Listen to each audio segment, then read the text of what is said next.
And WN this week, and a decent start for the Birds despite some pitching woes out there. But all eyes pointed on Old Hilltop this weekend, where the 142nd running of the Preakness Stakes will take place at Pimlico Racecourse with an odds-on favorite and a Triple Crown hopeful in Always Dreaming. This guy seems to make this journey every year. He's an old veteran here at WNST. I haven't had him on in a couple of years, but it's good to have him back in Baltimore as the whole crew of the Daily Racing Forum comes out, including my buddy Marty McGee. We welcome David Grenning back onto the program. What's going on? We're all always dreaming now, aren't we, David? We certainly are, Nestor. Good to be back with you. All right, so odds-on favorite. How you going to beat this horse on Saturday afternoon and slow down this Triple Crown hopeful for Belmont 3 weeks from now? There aren't many options, to be honest with you. To me, it's either a horse like Classic Empire, maybe a horse like Hence, if the whole thing falls apart, maybe a long shot like Multiplier. But typically, the winner of the Preakness comes out of the Kentucky Derby. I believe, saw that one of my colleagues wrote 30 out of the last 33 runnings. The Preakness winner has participated in the Kentucky Derby. So that would narrow it down to, I think, 5. Always Dreaming, Looking at Lee, Classic Empire, Guinevere, and Hence. And really, Always Dreaming has a great tactical speed, puts himself into a great position, whether it's on the lead or sitting right off of it. And he's been looking very good here. I got here Monday morning. I've seen him train most of the week, every day, bright and early, and he's looked every bit as good here as he was, and on the muscle as he was in the days leading up to the Kentucky Derby. Yeah, you mentioned some of the hopefuls that were not participants in the Derby 2 weeks ago. Royal Mo was one of those horses that I think a lot of people were pointing at for this race. And, look, I don't know. I think there's mixed emotion about this, right? Like whether you're rooting for or against the Derby winner. Certainly, from a Preakness standpoint, they want as many good horses in the field to make it a better race instead of some sort of a runaway. I think Royal Mo would have at least been one of those contributors to the field, right? He could have been, yeah. I mean, he was, he ran a credible third in the San Diego Derby and was on the outside looking in for the Kentucky Derby on the also eligible list. He would have been at least a pace factor anyway. And when Always Dreaming, he could either have been a target 4 or someone who would have pressed Always Dreaming. All these years we see the Derby winner come in, and we're always impressed. I mean, it's the Derby winner. It's like Chick Lang used to say, only the Preakness has the Derby winner, right? In the case of Always Dreaming, there was certainly, poignant pictures in this thing 2 weeks ago of a racetrack that was a mess. And, my wife and I love to go down to Louisville. We love Churchill Downs. I think the Derby's the greatest sporting event. And, talking to a guy that's been to 25 Super Bowls and been all over the world seeing stuff, I still love the Derby. But, boy, on a rainy, awful day, my wife looked at me and said, we picked a good one to skip this year. And then I saw the horses gallop around, and this horse goes out to the front, and at the end, on the ugliest day you can imagine, clean face, clean jockey, clean silks, red roses. That's a very, very difficult thing to accomplish in that kind of traffic, on that kind of a day, in that kind of a level of competition. I guess the odds-on part is we haven't seen that done much, right, on a Derby day. Well, for this particular day, it was good to be, in the clear, up close. I mean, we've seen horses just a few years ago. Orb had won the Kentucky Derby on a wet track, and came from almost last. So if the pace goes hot and heavy, a late runner can benefit from it. There was a lot of traffic behind Always Dreaming in the Kentucky Derby. The outside posts, which had done pretty well in the Derby lately, was a mess this year, where the Irish Warcry sort of took a left-hand turn and inhibited a couple of key players in the race, McCracken being one, and Classic Empire, who got maybe the worst trip of the horses that are coming back out of the Derby, being another. Being up close and in the clear, not getting mud or slop kicked in your face was a plus. And what makes Always Dreaming's performance stand out is the horse that he was pressing, the horse that was actually setting the pace, State of Honor, wound up finishing basically last in the Derby. I mean, I don't count Thunder Snow, who basically ran walked out of the gate and was pulled up. State of Honor was 19th officially in the Kentucky Derby. He was the other horse on the lead. So when you're pressing a hot pace like that and still go on to win, that's another check mark in the plus column for Always Dreaming. Well, just not getting caught on a track of that size, right? I mean, it's not the wire-to-wire thing's hard enough to do, but on that kind of a track, I think I guess the point is it was easier for the horse in some ways, but I still think it's an incredibly difficult thing to do. And then you have a horse like Classic Empire. When you see a bad trip, I don't know how you rate that. Certainly, on Saturday, the bettors will have their opportunity to go get this horse. Classic Empire is the one horse everyone's talking about. May go off at 3, may go off at 3.5, 4, somewhere in there, but certainly going to be a factor in this race on Saturday, yeah? He will be. I mean, he is the 2-year-old champion. He had a great season last year. He was a 2-time Grade 1 winner. In essence, he was almost undefeated last year. The one race that he didn't win, he didn't run in, basically, was the Hopeful at Saratoga, where he kind of took a right-hand turn out of the starting gate and unseated his rider. It's almost like a non-performance, sort of like what we were just saying with Thundersnow. And then this year, things haven't gone particularly well for the horse. He ran third in the Holy Bull, came out with a bit of a foot issue.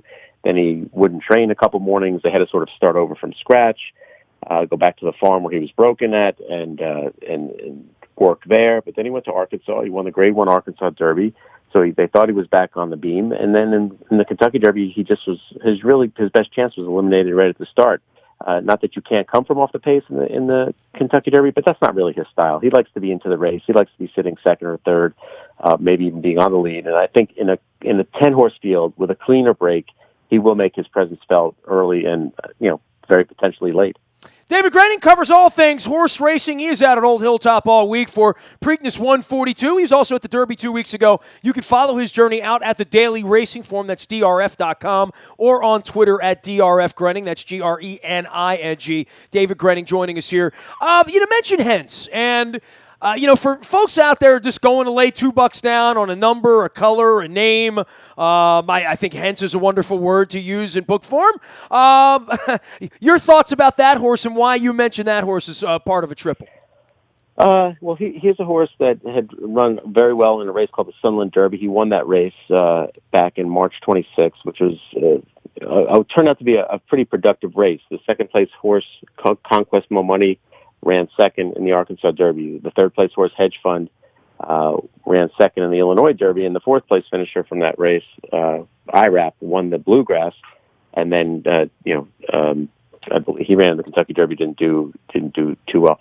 I think his chances, he didn't have a very good trip. He was in tight a bit in the Kentucky Derby. I don't think he got to show his best. Now, usually the horse that comes out of the Derby to win the Preakness has run a better race than this horse did, but this horse did have some issues, and I don't know that he got to show his best. I'd like to see him back on a dry track, and he's going to be further back off the pace. The race has a lot of late runners, though, and he may be the best one. I'm not sure, but he didn't get a chance to show his best in the Kentucky Derby by any stretch. How many Preaknesses for you is this, David? My first one was 1992. Okay, all right. So we're almost of the same ilk. I go back to Spend a Buck and Skipping It and all that stuff in the mid '80s and Ferdinand and all that. But in all these years, the star power of this thing, right? The horses never talk. The jockeys sometimes talk, sometimes don't. Sometimes the English is different than others. And some years you get a Calvin Borel in here, sort of leading the party and talking to everybody and selling the sport. No one sells the sport like Bob Baffert. He rolls through town, and I guess through the years, Nicky Zito and D. Wayne and various Willingham, all those guys. But Baffert's still the biggest star on the circuit. It really is a shame when he's not a part of this. I think the community feels that a little bit, likes welcoming Bob in here with at least a chance to win the race. And I know with Mastery that that chance went by the wayside a couple of months ago. But this is a weird year to not have him here, right? Well, yeah. I mean, it was sort of a weird year, the fact that he only had one real bullet to fire, and when the horse did win his race to San Felipe and then got hurt 2 seconds after the race was run, it's weird that there was no runner-up or he couldn't go to the bench. There was no second string horse for him this year. It is kind of weird, but he's an excellent horseman. He becomes a star a bit more so for his personality. You have a guy like Todd Pletcher here, who's the most if not, he's the most accomplished guy in the game right now. To be honest with you, he's got the most money earned over 20 years. He's from first money earned. He's 7-time Eclipse Award winner, so he's at the top of the list as far as trainers. He doesn't come, and he's a very he's a good guy and he'll talk. He doesn't joke around like say a Bob Baffert does, but there's nobody better around a racehorse than Todd Pletcher. Well, I don't think there's any doubt about that. When you think about his history, and I know you've been writing about it for a couple decades here, he was sort of stalking this stuff for a long, long time. He had his nose pressed up to the glass, and to have him drink from it at this point, he's still a young guy, right? Yeah, he's in the late 40s, and there's still chances. He'll have many chances to win more derbies. And I know the Preakness hasn't been a race he's participated in very much. I think he's only had 8 starters. He's never really run a favorite. In fact, Always Dreaming, even though he's run 48 horses in the Kentucky Derby, I believe Always Dreaming was the first favorite that he had run. So when people sort of analyze his record in the Derby, if you just look at sheer numbers, it wasn't very good. But if you look at how the horses that went in with a chance did, it was a little bit better. Super Saver was an 8-1 shot in the Kentucky Derby and proved to win it. And then when he came here, he just didn't do as well. One of the reasons why Todd skips the Preakness so often is because he's not big on running horses back in 2 weeks, especially when his home ground is Belmont Park, and he points to the Belmont Stakes. But obviously, when you have the Derby winner, you have to come back. But I think he took a different approach with this horse, even getting him ready for the Classics this year, going a little bit easier with an allowance race after the maiden win instead of just jumping right into a stakes. You've been around this a long time. Tell me about the merits to that. And obviously easier on the animals. They don't get to talk, but I guess that they do communicate. I've never had a horse, but my cat and I communicate. I know that much. And you've been around this a long time. Is this a bad idea, this 2-2-3 thing that we put together with the Belmont? I know a few years ago there was a big movement to say we would get better horses, we would get better participation, we might even get better crowds, we may get better interest in horse racing if this were strung out over 8 weeks from the beginning of May to, let's say, the 4th of July. Well, I am probably one, and I'm probably in the minority of people who do what I do, and I wouldn't mind seeing a change to the structure of the Triple Crown because of what you're just saying. I mean, I think these should be the 3 best races that are run in the division each year, and I think by grouping them so close together, that's not always the case, because if you get a little bit of a hiccup earlier in the year, then you probably miss all 3. If it was spread out a little bit more, you would get the best horses to run in these races, and I think you'd also get more participation. You go from 20 in the Derby, we're going to 10 in the Preakness. The Belmont will be whatever the Belmont's going to be, depending on what happens here. But I think, and I don't think it makes it any easier to get a Triple Crown winner if you spread it out. In fact, I think it makes it harder, because if you had the 20 best horses in the Kentucky Derby and more than 4 or 5 came back out of that race to run in the Preakness, then it's almost like the Derby 1A. It's going to be as tough a race as the Derby was. In the old days, it always felt that way. It always felt like Ali Frazier every year, because every year the 1, the 2, the 3, and the 4 all came back. The race was usually close enough, other than Secretariat, to at least make a hell of an argument that you were going to stalk down the winner. And we had long, long stretches where, I would go up to Belmont every year, it felt like, for, Funny Side or Smarty Jones, all those years where there was a chance to win a Triple Crown. And there's nothing in horse racing likes better than Always Dreaming winning this week, right? I mean, horse racing doesn't want Hence to win on Saturday, right? No, they would prefer that Always Dreaming wins with a chance to go for the Triple Crown, or at least say like a horse like Classic Empire wins, and then they both commit to running against each other in the Belmont, and then you'd have a little bit of a rivalry brewing there. It would, if some long shot, if Multiplier won or Term of Art won, people would be like, this crop's not very good. Look who won the Preakness. So yeah, you'd like to see one of the favorites win, and then have them meet up again in 3 weeks. Always Dreaming, I think, will actually run in the Belmont because his owners are from New York, and they've talked a lot about the Belmont Stakes over this course of this Triple Crown run. That's a race they'd like to run in, win or lose. If the horse is healthy enough to run, in the Belmont, I think you'll see him in there. He is David Grenning. He covers all things horse racing for the Daily Racing Forum. You can follow his journey at DRF Grenning out on Twitter, as well as at drf.com and the Daily Racing Forum, keeping you up to date on everything going on. All right, the rest of this field, looking at League, Gunavera, Conquest Mo Money, who you brought up earlier, Cloud Computing, Multiplier, Senior Investment, and Term of Art. I like Term of Art because I'm a Ravens fan and Art Modell and all that, but, I rarely bet on names in these kinds of stake races. Make a case for any of the rest of these horses. And I think the one thing we know we're going to see is a pretty decent track, right? Yeah, I mean, the weather seems to be favorable. I know there's a chance of thunderstorms on Friday, but I don't think it's anything that's going to linger too much. In fact, that'll actually help break what I guess is a early heat wave here in the Baltimore area. My long shot pick to not necessarily win the race, but maybe at least juice up the exacta trifecta is a horse called Multiplier.